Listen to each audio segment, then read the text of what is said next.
What's up guys, George with Virtual Staging. Today I want to show you how you can add grass to practically not really nice looking garden. Well, it is okay, it's a back garden, it's pretty tiny, but I want to add grass to this in couple of bits and bobs here and there, and in this short tutorial you will learn how I did that in under 15 minutes.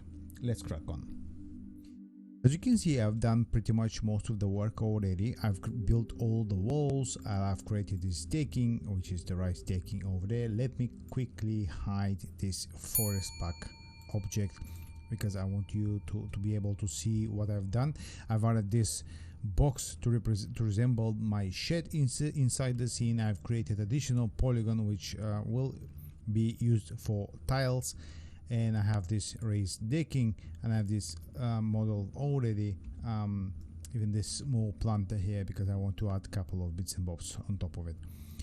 Those are my models. I've already prepared all of the models. I've imported them. I've fixed the materials, so all the materials are already Corona materials. Some of them were V-Ray materials, and they're all fixed now. In my scene, I've added two lights, two sphere lights, and a sun. On the left, there is a light which is just the Kelvin temperature is slightly on the warm side, which is 550, 5500. Sorry, and on that was the one on the left, and on the right hand side, the lamp is like neutral at 6500 kelvins. So they are both unlinked and they have separate their own separate values. I've unchecked all the visibilities options and left only the visible in a reflection, because I want to see my light reflecting on those leaves over there. Additionally, my sun is set to cast light onto those leaves onto the planters as well, but it does not cast shadow. As you can see, I'm going to show you just in a second how I see my scene right now. It does not cast light onto this ground layer here. How I created the ground layer, you might asking. Well, it's just a single plane with a material from the Corona library, which is right here. I've just added this material, and I've added the UVW mapping. I've scaled down the mapping to match more or less the scene size, and that's it. So what I also have done is I've added a forest pack material, and this is not a forest pack tutorial, but I'm going to explain you briefly what I've done. So I have created forest pack material by selecting the forest pack. I've created additional material object of forest pack object by creating an icon. Then I've picked my ground plane by selecting, just a second, it's a heavy object so far, that's why it's taking a little bit of time to load. I don't know what is loading, but every time it does that. So I have to select the areas. In this case, I've created additional as you can see, spline here. So I've picked it up the areas, which is a spline, and then I've picked it up the surface of this spline, which is the polygon, which has exactly the same outline. So the next thing is just history. I have selected the grass material from the library, which ships with forest pack, which is this one here. I've selected this grass bundle, which is just a grass base layer 1, and it's large one. And further than that, I've done nothing else than tweaking some of the settings here to create the border, and that's it. So let's crack on and add those planters to the rest of the scene. Firstly, let me hide out. I want to hide this and use this planter because I think it will look better.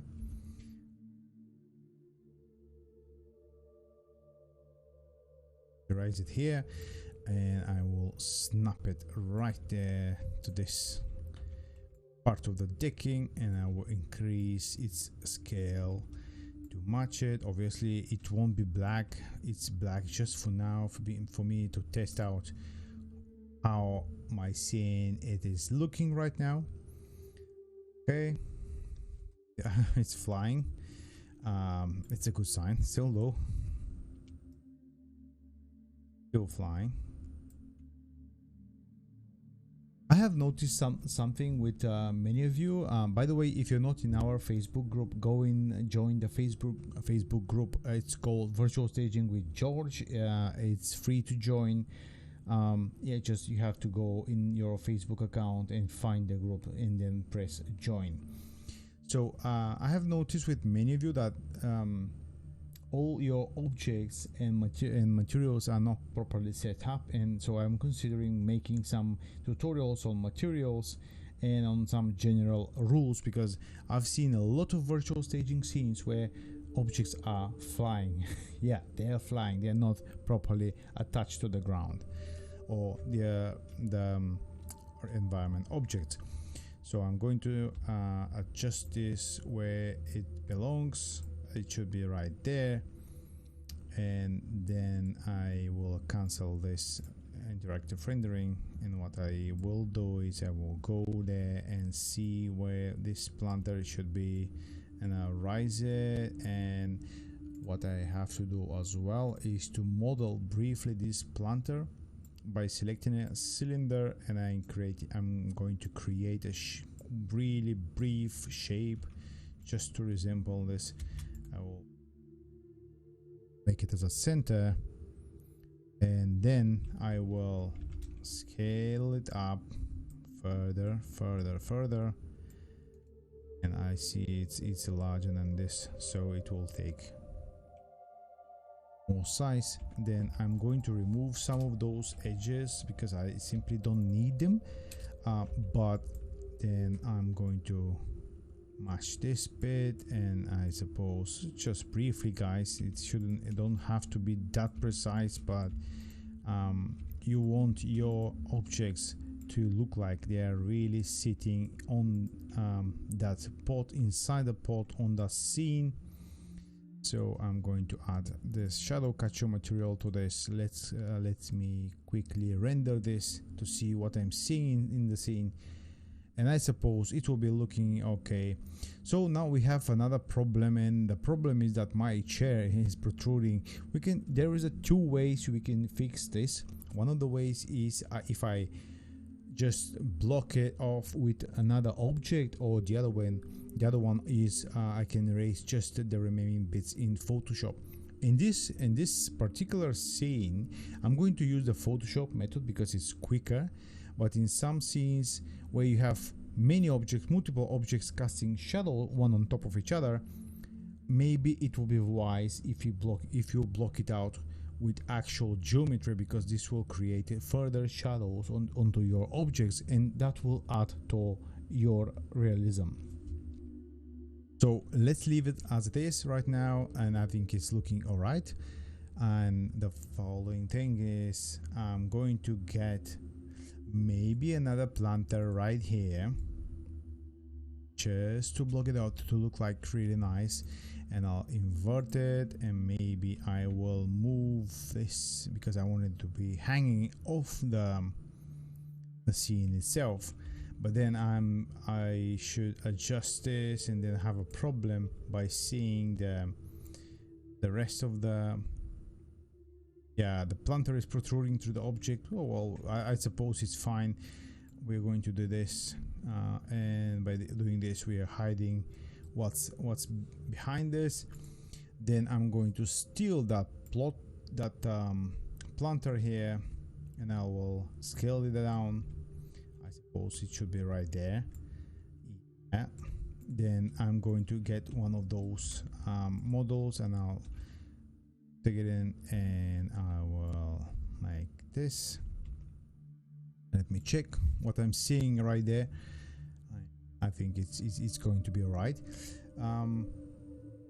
Always make sure to double and triple check if your objects are not flying, or the materials are not properly fixed, or your lighting is not fixed, or it's bad, or it's either missing, because I've seen loads of virtual staging images where the lighting is horrible, and this is crucial. Let me tell you a couple of things. Virtual staging is not all about materials being technical. I know this channel so far has a lot of technical videos, and trust me, non-technical videos are coming, which are, it means on design, managing scenes, being productive. I'm going to discuss computer stuff as well, other softwares, how we can create. I don't planning on restricting the channel only on 3ds Max and SketchUp. I'm exploring a lot more options for virtual staging. Some of them are working, some of them are failures, but as soon as I get them right, I will share those with you. And let's go back to the scene and add one of those vases on top of our table. I think we don't need that, or maybe actually, you know what, let's try and clone that plant. And I know some of you might say this plant is not typical for England. I know it's not, but nobody cares, trust me. It's just it has to be looking alright for this tutorial, because this is tutorial. This is the project is real, but the scene is not. So I've already altered that the scene, so the scene in reality will be looking very different from what you see here, but I've decided to use this as a tutorial. I have to detach this object, going to insert this, and I think very close to being done over there. Okay, I'm not going to check this, and then I need another cylinder which will serve as a table. Should be something like this. I'm going to increase the size to 30, and I don't need height segments. I will make it up here. I know it's all eyeballing, trust me, it has been all the time like that. So I will get and apply my shadow capture material. I'll scale down those vases and I'll see how it is looking.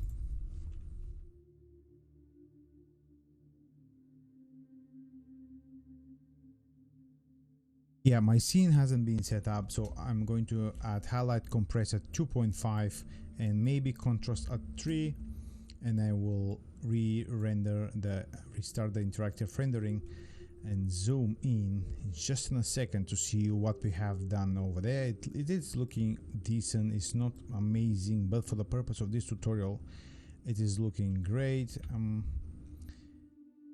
Yeah, as I see, it is great. We have sun, we have shadows, which are really grounding our vases. What else we can do is we can add realistic reflections here, because I see they are missing right now. So what I'm going to do is I'm going to stop my interactive rendering, and I will make a copy of my shadow capture material, and I'll rename that shadow capture material as a reflection. And in that shadow capture material, I will bump up the reflection up to 1 and the glossiness up to 1 as well, and I'll add that to the cylinder object, which is above. Basically it represents my table, and I will zoom in again, and right now here you will see my vases being reflected on that glass. See, they are reflecting. It is looking very realistic right now, so I think maybe they are flying tiny bit. Let them ground them. Okay, this is great now. I like it. We don't need those bits and bobs, or maybe actually, do you know what, guys, let's plant them onto the grass. I think they are going to be looking great. Actually, yeah, let's plant them. If you're planning on planting loads of stuff, loads of materials, objects, it is wise to convert them to proxy objects, because by doing this it will save you loads of rendering time and RAM memory. As you can see, my scene is almost 9 million polygons. sorry, yeah, no, those are the polygons in 8.1 million vertices, and that's a lot for some of some computers which are not high end. And as you can see, even my computer is struggling, and it is a monster on its own. And I know why it's struggling, because I'm recording, I'm playing YouTube on my other monitors, and there has been millions of grass instances, and now it's flying. So sometimes when you set up your forest park objects, just hide them temporarily until you set up your scene, and then you can unhide them and render everything. Additionally, I don't need this. I decided that I'm not going to use, and perhaps I will yeah, let's use one of those planters just to create some diversity, because we don't want our scene to look boring. And I'm going to convert this once again.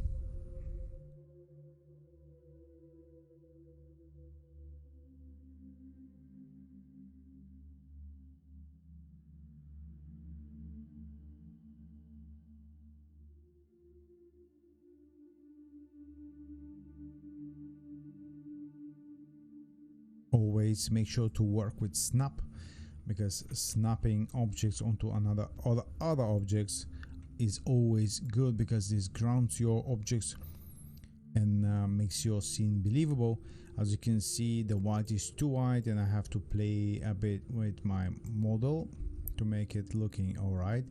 The problem here is that this is a third object which is not looking really neat, and perhaps I might remove it, but for the sake of this tutorials I'm going to keep it. But make sure to not misrepresent your virtual staging projects, because sometimes representing virtual staging projects is bad, and it will harm your client in a way that if they are if they have something which is misrepresented, it's a lie. So it's very deceiving. Never ever misrepresent virtual staging. So I'm going to decrease the white, and I think maybe this scene will benefit from not from those plants there, but maybe from another planter which can go right here. I think it will benefit more if it has that thing. Yeah, it is looking better than it was before, so I'm going to move it right at the edge, maybe tiny bit more, because I want my plant to hang off from this rice decking piece. And now I'm going to unhide my grass material. I've just spotted that some of the grass is very bright, so I'm going to fix that material before I make my final render. Make sure all of the greens are equal. If not, they can have slight variance, but not much. Like this is way too off right now. It's very bright, like poisonous green. So I'm going to decrease the brightness. Maybe I have to decrease the saturation as well. I'm not sure. Let's try and compare with, yeah, I have to decrease the saturation as well, just a tiny bit, and maybe further the brightness. Sometimes you can play with the temperature as well, because the temperature, if you increase the temperature, you can change the material. Basically, if it goes up, all the greens become even it has more yellowish tones, but if you lower the temperature down, they start to get more colder. And as you can see, if I set up, for example, 5000, this will go almost the same intensity of the green. Even like 4000, it means that it's canceling all the yellow colors and it's going to the green, as you can see right now here. I know it's very interesting how this it works, but if this little box shows yellow, it means it's canceling the yellow color. If it shows blue, it's canceling the blue color and the greens.